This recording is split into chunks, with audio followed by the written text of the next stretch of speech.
Hello everybody, let's have a look at the skin systems and just let me know if you think how natural they look. They're becoming very popular,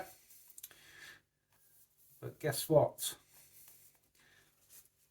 I was selling these in the 90s, so there's nothing new. I'm just going to show you a bit. I've just attached it to this head. And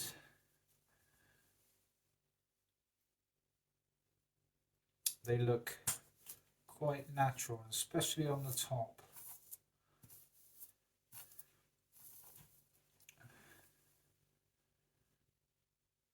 You can see the skin, and I've only bonded it at the front, so I'll show you the back and the type of base it's got. So there we go, bear with me. And this is what we call a 0.3. You can literally stretch it. I've only bonded it at the front bit just so you can see the natural look it has placed on top of skin from this mannequin.